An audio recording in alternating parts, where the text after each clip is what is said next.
All right, I'm going to give you a quick rundown of the upcoming common assessment.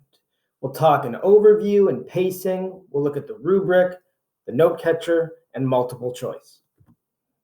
So first things first, let's get an overview. This exam consists of 3 sections: reading, multiple choice, and writing. You will have 2 full classes to take this exam. Day 1 for reading and multiple choice, Day 2 for writing and finishing any leftovers from day 1. So here's a look at the rubric. I'm going to go fast through it. You can always reference this later. I'm going to link all these slides in the classwork packet, and you can always come back to this video if you need. For the rubric, there's 3 categories: writing, reading, and grammar and conventions. You can earn up to 5 points in writing and reading, and an additional 3 for grammar and conventions. For writing, basically, are you developing your ideas through claim, evidence, and reasoning? This is the prompt you will get. How is the text you read a dystopia? That's what you will be responding to on the exam, this prompt. Your claim should probably start like this, right? The name of this text, that would start it, is dystopian or is a dystopia because, and then you finish that sentence with a big reason. I say big reason because this is your claim, right? It's your overall or big idea. The smaller details that support it would come later in your evidence. Reminder, your paragraph response, that's what you're going to write, 1 paragraph. That means it's got to be 8 to 10 sentences, 2 pieces of evidence, and writing in colors. Claim is pink, context and evidence is green, and then your reasoning is blue. The reading skills, you need to show comprehension of the text and also an understanding of how it fits into our understanding of dystopian literature. Grammar and convention, pretty straightforward. Are you showing a strong use of capitalization, punctuation, and spelling? All right, quickly on the note catcher. So this is a common assessment. In other words, it's not just in Mr. Jokinen's English class. This exam is happening in every 7th grade class in the district. So that means we're not going to be using Mr. Jokinen's 2-column notes. We're using a universal note catcher that's been decided upon by the district. Here's how it looks. I know that's kind of crummy or confusing to use something new the day of the exam, although truthfully, it's not that different from the 2-column notes we have been using. You'll see the overall focus at the top. You're thinking, how is this text a dystopia?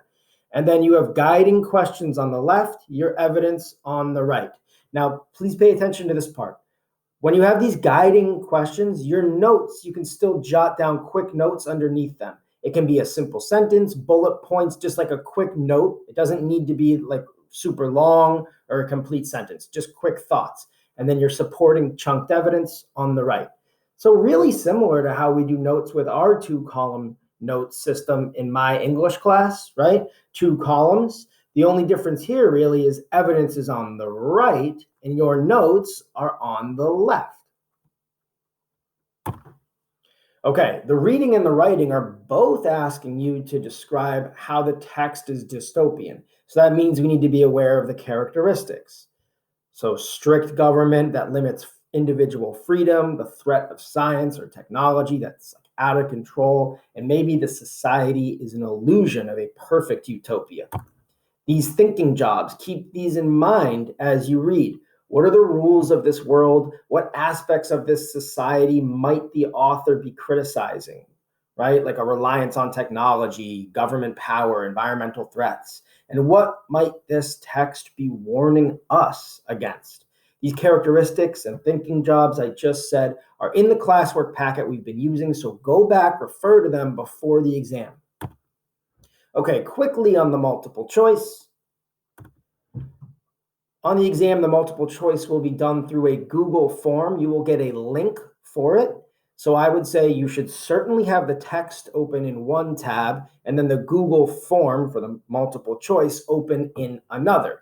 Because it's a Google form, you won't be able to highlight and interact with the questions, but you can still use and should use all the same basic multiple choice strategies. Again, these are in the classwork packet we've been looking at, so please review on your own, reread your relevant margin notes, go back to the text if the question asks you to, identify those key words and phrases from the margin notes and from the answer choices, and then test all the options before you make your selection. If it's a Part B question, which you will see, it's going to be pretty much asking you, what is the best evidence to support your answer from Part A? That means you got to reread Part A, identify the key phrases from your answer, test all the choices, and look here, ask yourself, as you think about your answer to Part B, which detail best shows an example of the idea from my Part A answer? If it's a Part B question, think evidence. Okay, that's all for now. I'll take questions. Keep in mind that this presentation here is on YouTube. You can re-watch it. Also, the slides that I have in this presentation, these slides are linked in the classwork packet you're using. I would recommend to go back and review them before the exam. Good luck.